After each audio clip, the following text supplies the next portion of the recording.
कहानी की शुरुआत आधी रात को एक कमरे से एक लड़की की रोने की आवाज से बाहर तक आ रही थी। उन आवाजों के साथ उसके दर्द भरी चीखें भी कमरे से बाहर तक सुनाई दे रही थी। पर उसकी इन दर्द भरी चीख को सुनने वाला कोई नहीं था। वही कमरे के अंदर एक लड़की बेड पर बिना कपड़ों के यूं ही लेटी हुई थी और उसके ऊपर एक लड़का था जो कि काफी बेरहमी में से उसे लड़की के साथ पेश आ रहा था।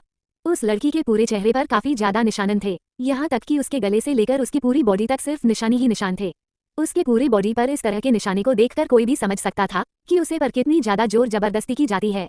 वही इस समय भी वह काफी ज्यादा रो रही थी, पर उसके ऊपर जो लड़का था वह कुछ भी सुनने को तैयार नहीं था। उल्टा वह लड़की जितना ज्यादा चीख रही थी, जितना ज्यादा रो रही थी, वो उसके साथ उससे भी कहीं ज्यादा रफ होता जा रहा था और उसकी यह रफनेस एक हद तक वह बर्दाश्त करते हुए बेहोश हो जाती है। उस लड़की की बेहोश होते ही वह लड़का रुक जाता है और वह उसे लड़की की तरफ देखने लगता है। उस लड़की का छोटा सा चेहरा पूरी तरह से आंसुओं से भीगा हुआ था, जो कि खिड़की से आ रहे चांद की रोशनी में पूरी तरह से साफ साफ दिख रहा था। वही वह लड़का अब उसके ऊपर से उठता है और एक नज़र उसकी पूरी बॉडी को देखता है, जिस पर सिर्फ उसके दिए निशान ही थे, हर तरफ लाल और काले निशान भरे हुए थे। उसे लड़की की इतनी बुरी हालत देखने के बाद भी उसे लड़के को उस लड़की पर जरा भी तरस नहीं आती है। वो उठकर सीधा बाथरूम में चला जाता है और थोड़ी देर बाद में बाथरूम से फ्रेश होकर बाहर आता है और बिना उसे लड़की की तरफ ध्यान दिए कमरे से बाहर चला जाता है। उसे लड़के के जाने के बाद भी वह लड़की इस तरह बेड पर बेजान से हालत में पड़ी रहती है। इस घर में उसे लड़की के अलावा इस समय और कोई भी नहीं था। ऐसा इस घर में कोई भी नहीं था जो कि उसके दर्द को समझ सके या फिर उसे इस दर्द से बचा सके। सुबह का समय, विंडो से आ रही सूरज की रोशनी कर्टन से छनकर सीधा बेड पर पड़ रही थी। वही बेड पर सोई हुई एक लड़की, उसके लंबे बाल पूरी तरह से बेड पर बिखरे हुए थे और उसके बालों ने बेड को पूरी तरह से ढक रखा था। उसका छोटा सा चेहरा जो कि इस समय सामने की तरफ था, गोरा रंग, बंद आंखें उसकी, वह बड़ी बड़ी पलकें, छोटी सी नाक और उसके वह छोटे से होठ, देखने में लड़की बिल्कुल किसी परी की तरह थी। पर इस समय उसकी जो हालत थी उसे देखकर किसी की भी रूह कांप जाए। रात भर दर्द को बर्दाश्त करने के बाद वह लड़की सुबह नींद में कसमसाते हुए अपनी आंखें खोलती है। आंखें खोलते ही उसे अपने पूरे शरीर में एक तेज दर्द महसूस होता है, पर वह उस दर्द को पूरी तरह से इग्नोर करते हुए बेड से उठने की कोशिश करते हैं, पर वह बेड से उठ नहीं पाती हैं। वह जैसे ही उठती हैं, फर्श पर धम से गिर जाती हैं। उसके पूरे पैर हाथ कांप रहे थे। उसे ऐसा महसूस हो रहा था मानो उसके जिस्म पर जान ही ना बचा हो। उस लड़की की ऐसी हालत थी कि ना तो रो सकती थी और ना ही अपना दर्द किसी से बयां कर सकती थी। इन 3 सालों में वह पूरी तरह से पत्थर बन चुकी थी। आखिर वह इन 3 सालों से यही सब तो बर्दाश्त कर रही थी। उसके अंदर के हर एक जज्बात मर गए थे, यहाँ तक कि उसने आखिरी बार कब मुस्कुराया था वह ये भी भूल चुकी थी। ना उसके पास अपना कहने वाला कोई था और ना ही उसके दर्द को समझने वाला कोई था, जिसकी वजह से उसने अपने दर्द को अपने सीने में दबा लिया था।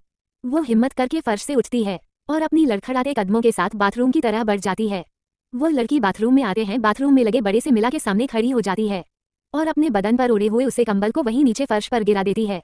उसके बाल बुरी तरह से उलझे हुए थे, आंखों से काजल पूरे चेहरे पर फैला हुआ था, होठों पर खून सूख चुका था, साथ है उसके बदन पर इतने निशान थे कि शायद ही वो उन निशानों को छुपा पाती। अपनी हालत को देखते हुए उसके चेहरे पर एक दर्द भरे मुस्कान तैर जाती है। उसके बदन पर जो भी निशाना इस समय था वो उसके प्यार के ही दिए हुए निशानी थी, पर फर्क बस इतना था कि इसे ये निशानियां प्यार से नहीं नफरत में मिली थी। ये निशानी उसे नफरत में मिली थी, वह भी उस गलती के लिए जिसे उसने कभी किया ही नहीं था। उसकी गलती सिर्फ इतनी थी कि उसने एक ऐसे इंसान से प्यार किया जिसके लिए उसकी कोई वैल्यू नहीं है। उसकी जिंदगी में वह बस एक खिलौने की तरह है। जब उसे आदमी का दिल चाहता है वो उसके करीब आता है और जब दिल चाहता है वो उसे किसी कचरे की तरह खुद से दूर कर देता है। उसने कभी सोचा भी नहीं था कि उसकी जिंदगी एक समय में यहाँ आकर खड़ी हो सकती है।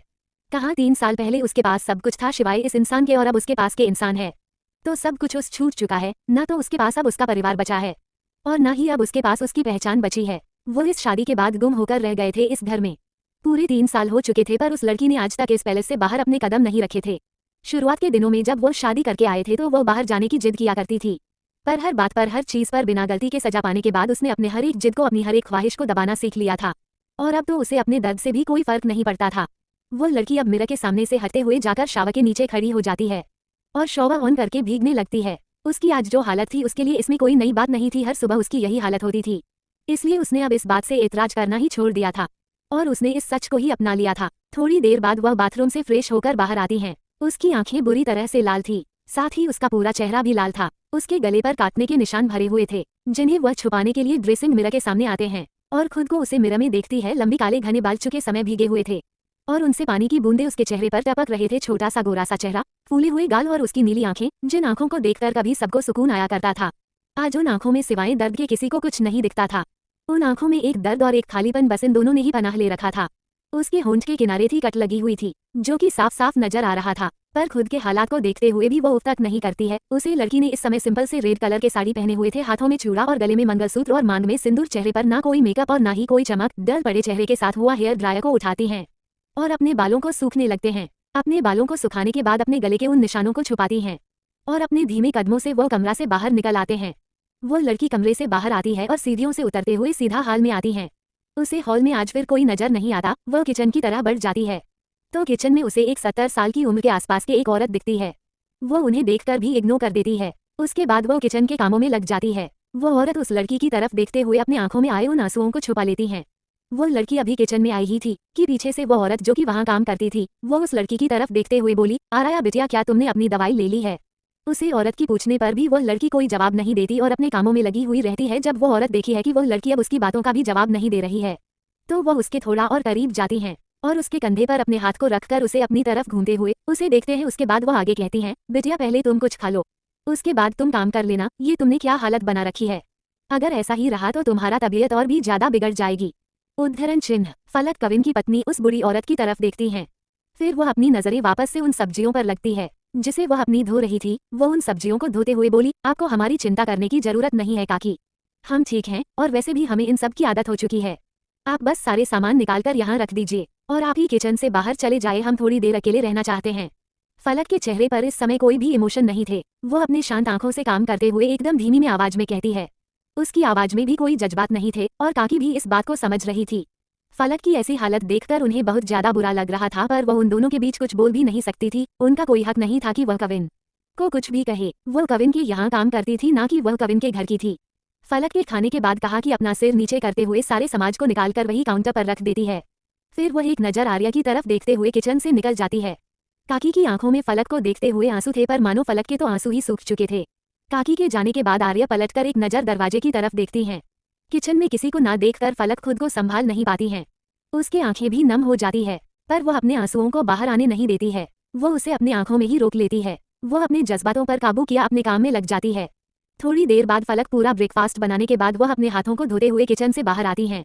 और फलक भी किचन से बाहर आई थी कि उसे सीढ़ियों से नीचे आता हुआ कविन नजर आता है। कविन आर्यन 6'2" हाइट, गेहुआ रंग, उसकी मस्कुलर तूने बॉडी जो कि इस समय उसके कपड़ों के ऊपर से भी पता लगाया जा सकता था।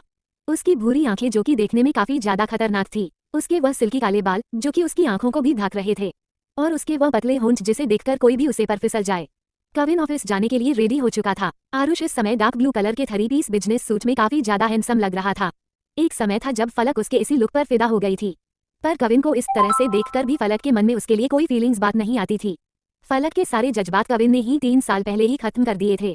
फलक उसके साथ रह तो रही थी, पर एक जिंदा लाश की तरह वो सिर्फ वही करती जो कविन चाहता था। ऐसा मानो फलक उसके हाथों की कठपुतली बन गई थी और उसकी कोई जिंदगी को ही ना। कविन सीढ़ियों से होते हुए नीचे हॉल में आता है और वह सीधा डिनिंग एरिया की तरफ बढ़ जाता है। वही जब फलक देखती है कि कविन टाइमिंग एरिया की तरफ बढ़ रहा है तो वह कमरे की तरफ ना जाकर वापस से किचन में आती है और कविन के लिए ब्रेकफास्ट निकालकर उसे लेकर डाइनिंग एरिया की तरफ बढ़ जाती है। फलक डाइनिंग एरिया में आकर कविन के सामने उसके ब्रेकफास्ट के प्लेट को रखती हैं और एक गिलास में ऑरेंज जूस निकालकर कविन के सामने रखकर वहीं पर अपने सर को झुकाए खड़ी हो जाती है।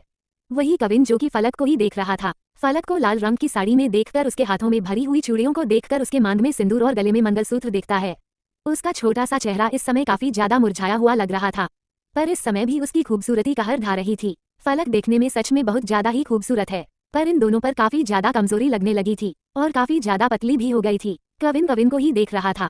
फलक जब उसको ब्रेकफास्ट सर्व कर देती है, उसके बाद वह जब खड़ी हो जाती है तो आयस भी अपनी नजरें फलक से हटाकर चुपचाप अपना ब्रेकफास्ट करने लगता है। इस समय कविन के चेहरे पर कोई भी इमोशन नहीं थे। वह अपना ब्रेकफास्ट करता है। उसके बाद वह चेयर से उठते हुए एक बार फिर फलक की तरफ देखता है और वह अपने हाथ को फलक के कमर में डालकर उसे सीधा अपनी तरफ खींच लेता है। फलक जो कि इस समय इस चीज के लिए बिल्कुल भी तैयार नहीं थी, वह सीधा जाकर कविन के सीने से टकराती है। कविन की कमर को अपनी मजबूत हाथों से दबोचकर फलक के छोटे से चेहरे को अपने दूसरे हाथों से पकड़कर ऊपर उठाता है और बिना एक भी पलटा गवाए वह उसके छोटे से होठों को अपने होठों के बीच दबा लेता है और वह पूरे पैशनेट होकर फलक को किस करने लगता है। फलक जिसके होंठ पहले से ही कल रात की वजह से दर्द कर रहे थे, साथ ही उसके होंठ भी कटे हुए थे, उसे कविन के इस किस की वजह से काफी ज्यादा दर्द हो रहा था और इस दर्द को सहने के लिए उसने अपनी आंखें कसकर बंद कर रखी थी। उसके मुंह से अब तक दर्द से एक आह तक नहीं निकली थी, साथ ही उसके दोनों हाथ भी उसके साड़ी पर कसी हुई थी। उसने अब तक कविन को हाथ नहीं लगाया था, वह सीधा खड़ी थी। कविन जो कर रहा था वह उसे करने दे रही थी। वही कविन अपनी पकड़ और भी ज्यादा फलक की खुली कमर पर कसते हुए उसके होठों पर एक बार फिर से बाइट कर फलक को खुद से दूर करता है। फलक का छोटा सा चेहरा बुरी तरह से लाल हो चुका था, साथ ही उसके होठों से एक बार फिर खून निकलने लगा था। वही कविन की पकड़ अभी भी फलक के कमर पर कसी हुई थी। कविन फलक की कमर को पकड़े खुद से चिपकाए हुए हैं। उसके गालों पर किस करते हुए बोला, तुम बहुत खूबसूरत हो वाइफी। इस साड़ी में तो तुम और भी ज्यादा कमाल की लग रही हो, पर सबसे ज्यादा कमाल की तो तुम रात में लगती हो, जब तुम मेरे नीचे मेरे नाम को मौन करती हो। कविन अपनी बात कहकर तिरछा मुस्कुराते हुए फलक को देखता है, जो कि अपनी नजरें नीचे किए चुपचाप उसकी बातों को सुन रही थी। फलक की कमर को छोड़ता है और वह सीधा बाहर की तरफ चला जाता है। वहीं फलक उसे जाते हुए देखकर तुरंत ही अपने कमर पर हाथ रख लेती है। फलक अपना सर नीचे करके देखती है तो उसकी कमर पर बारिश की उंगलियों के निशान छाप चुके थे, जो कि इस समय काफी ज्यादा लाल नजर आ रहे थे। फलक उस निशान को देखते हुए एक बार फिर से अपने नजरें उठाकर दरवाजे की तरफ देखती है और अपने इस दर्द को भी इग्नोर कर वो डाइनिंग टेबल से प्लेट को उठाते हैं और वापस से किचन में चली आती है। कविन के जाने के बाद फलक उस प्लेट को उठाने के बाद किचन में आते हैं और प्लेट को सिंक में रखकर फलक अपने लिए ब्रेकफास्ट निकलती हैं और वह वही किचन में ही फर्श पर बैठकर खाने लगती हैं, क्योंकि उसे समय काफी ज्यादा भूख लगी थी। पर कविन के होते हुए उसे ब्रेकफास्ट करने की परमिशन नहीं थी और जब तक अरिश ब्रेकफास्ट नहीं कर लेता है तब तक उसे भी खाना खाने की परमिशन नहीं थी। और इसी चक्कर में तो कभी कभी फलक का पूरा दिन निकल जाता था, पर कविन वह बाहर ही खाकर बाहर ही रह जाता था और इधर फलक बेचारी सारा दिन भूखी ही उसके इंतजार में रह जाती थी। पर अब जब कविन खाकर ऑफिस जा चुका था तो आर्या भी अपना ब्रेकफास्ट करने लगती है